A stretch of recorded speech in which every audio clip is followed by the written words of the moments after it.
किराएदार बेटा। उठ जा नालायक, सुबह के 8 बजने को है, तुझे एग्जाम नहीं देना क्या? थोड़ी देर और सोने दीजिए ना पापा। तू उठता या फिर मैं तेरे ऊपर पानी फेंकूं? रोज गधों की तरह सोता रहता है, पेपर की कोई टेंशन ही नहीं है। और एक हमारा समय था जब हम पेपर में फेल होने के डर से रात भर पढ़ा करते थे, सो ही नहीं पाते थे। तो क्या आप उसका बदला मुझसे लेंगे? मैं 15 मिनट बाद उठ जाऊंगा, आप प्लीज जाइए, मुझे डिस्टर्ब मत कीजिए। इतना कहकर रौनक रजाई ढककर फिर से सो जाता है। तू वैसे नहीं मानेगा, रुक मैं अभी पानी लेकर आता हूँ। बस फिर क्या था, इतना कहकर वो भागते हुए बाथरूम में जाते हैं और पानी की एक बड़ी सी बाल्टी लाकर रौनक के ऊपर फेंक देते हैं। पानी पड़ते ही रौनक झट से उठ जाता है। ये आपने क्या किया पापा? अब तू उठेगा नहीं तो यही करना पड़ेगा ना। वैसे थैंक्स डैड, आपके कारण अब मुझे नहाने की भी जरूरत नहीं पड़ेगी। चलिए अब आप माँ से बोलकर मेरे कपड़े निकलवा दीजिए, तब तक मैं ब्रश कर लेता हूँ। वैसे कल ना आप एक काम और करना, नहलाने के साथ साथ मुझे ब्रश भी करवा देना। ये ब्रश करने में ना मुझे बहुत आलस आता है। रौनक की बातों से अरविंद का मुंह खुला का खुला रह जाता है। वो अपनी पत्नी कमला के पास जाता है और रौनक की हरकतों के बारे में बताता है, जिसे सुन उसकी पत्नी हंसने लगती है। तुम अपने बेटे को समझाने के बजाय हंस रही हो। रौनक बच्चा है, धीरे धीरे सुधर जाएगा, आप क्यों उसके पीछे पड़े रहते हो? अभी नहीं सुधरेगा तो कब सुधरेगा? 10वीं क्लास में है रौनक, वो अब कोई बच्चा नहीं रहा। अरविंद के इतना बोलते ही वहाँ रौनक भी आ जाता है। क्या डैड, मैंने आपको एक काम दिया था, वो भी नहीं हुआ आपसे। अरे क्या हुआ बेटा? माँ, मैंने डैड से बोला था कि वो आपको बोलकर मेरे स्कूल की यूनिफॉर्म निकाल दे, लेकिन मेरे पीछे पड़ने के अलावा इनसे एक काम ढंग से नहीं होता। देख रही हो कमला, देख रही हो अपने लाडली को? अरे आप चुप रहिए जी। चलो बेटा, मैं तुम्हें कपड़े निकाल कर दे देती हूँ बस। ऐसे ही साल पर साल बीतते जाते हैं, लेकिन रौनक के रवैये में कोई बदलाव नहीं आता। वो पहले से भी ज्यादा आलसी और पूरी तरह अपने माता पिता पर निर्भर हो जाता है। 2 साल बाद पता नहीं कहाँ गायब रहता है पूरे दिन, अब तक तो आ जाना चाहिए था। अरे आप इतनी फिक्र क्यों कर रहे हो उसकी? दोस्तों के साथ खेल रहा होगा, आ जाएगा अभी। ये कोई टाइम है खेलने का? 10 बजने वाले हैं, इतनी रात में कौन खेलता है? कमला कुछ कहती उससे पहले ही रौनक वहाँ आ जाता है। मम्मी जल्दी से खाना लगा दो, बहुत भूख लग रही है। तुम्हें तब तक खाना नहीं मिलेगा जब तक तुम बता नहीं देते कि इतनी रात गए कहाँ से आ रहे हो। ओ प्लीज डैड, अब आप एसी पे प्रतिमन बनकर मेरे सर पर बंदूक लेकर मत बैठ जाना।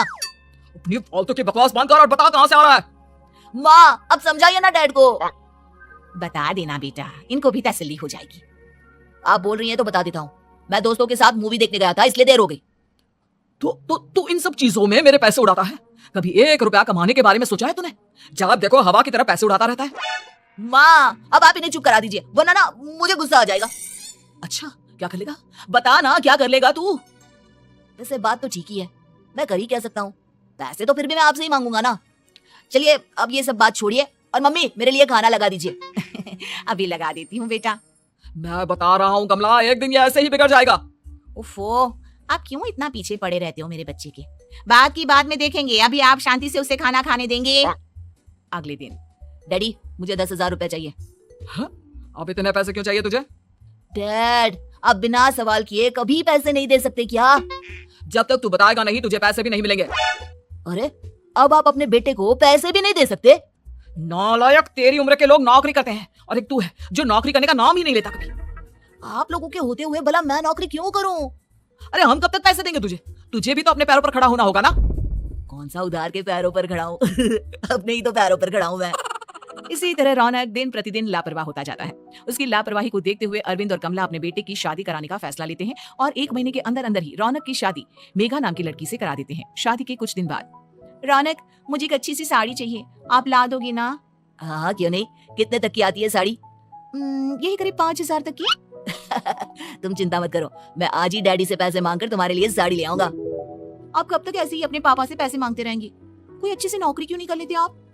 अरे डैड के होते हुए मुझे नौकरी करने की जरूरत ही क्या है? पर आप ऐसे कब तक उनसे पैसे मांगते रहेंगे? कुछ आपको अपने दम पर भी तो करना होगा ना। अब तुम भी बाकी लोगों की तरह मुझे ज्ञान देना शुरू मत कर देना। साड़ी चाहिए ना तुम्हें, मिल जाएगी बस। इतना कहकर रौनक अपने पिता से पैसे मांगने चला जाता है। डैडी मुझे 5,000 रुपया चाहिए। अब 5,000 क्यों चाहिए तुझे? वो मेघा को साड़ी चाहिए थी। अरविंद आगे बिना कुछ कहे चुपचाप उसे पैसे निकाल कर दे देता है। कुछ दिन बाद, तुम्हें नहीं लगता कमला, रौनक हम पर पहले से भी ज्यादा डिपेंड हो गया है? मुझे तो अब उसके भविष्य की चिंता होने लगी है। कल को हमें कुछ हो गया तो वो क्या करेगा? काश तुमने पहले ये सोच लिया होता तो आज हमारा बेटा इतना लापरवाह नहीं होता। तब मुझे कहाँ पता था कि मेरा लाड प्यार उसे इतना बिगाड़ देगा कि वो इस हद तक लापरवाह बन जाएगा। कोई बात नहीं, अभी भी देर नहीं हुई, मुझे पता है उसे कैसे सुधारा जा सकता है। कैसे? अरविंद कुछ कहता उससे पहले रौनक वहाँ जाता है और पैसों के लिए हाथ फैलाने लगता है। डैड मैं और मेघा बाहर घूमने जाना चाहते हैं। अरे वाह, ये आज सूरज कहाँ से निकला है? Dad please. अच्छा चलो अब मुद्दे की बात करो। मुझे अब 25,000 चाहिए। अब तुम्हें 1 रुपया भी नहीं मिलने वाला।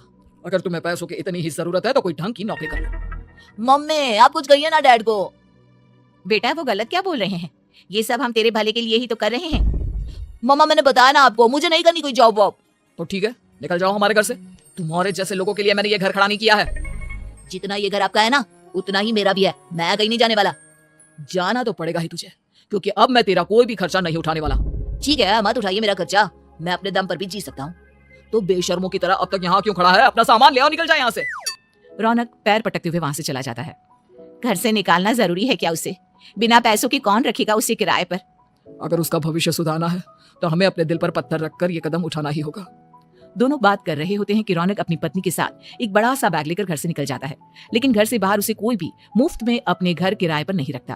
अंत में थक हार कर वो फिर से अपने घर चला जाता है। क्या हुआ? थोड़ी देर पहले तो दहाड़ते हुए घर से निकला था, अब क्या हुआ? नहीं रखा ना किसी ने तुझे किराए पर? डैड प्लीज, मैं कुछ दिनों में कोई अच्छी सी नौकरी शुरू कर दूंगा, आप तब तक तो हमें रख लीजिए प्लीज। सुबह से रात हो चुकी है लेकिन कोई हमें रखने को राजी नहीं है। अब आप ही बताइए, इतनी रात को मैं मेघा को लेकर कहाँ जाऊंगा? ठीक है, बहू की वजह से मैं तुझे घर पर रख रहा हूँ, लेकिन तू इस घर में एक बेटे की नहीं बल्कि एक किराएदार की हैसियत से रहेगा। 3 महीने हैं तेरे पास, इन 3 महीनों के अंदर अंदर मुझे तेरी पहली तनख्वाह हाथ में चाहिए, समझ गया? पक्का डैड, इन 3 महीनों के अंदर अंदर तो कोई बढ़िया सी नौकरी ढूंढ ही लूंगा मैं। ऐसे ही धीरे धीरे समय बीतने लगता है और अरविंद के दिए 3 महीनों में से 2 महीने बीत चुके होते हैं।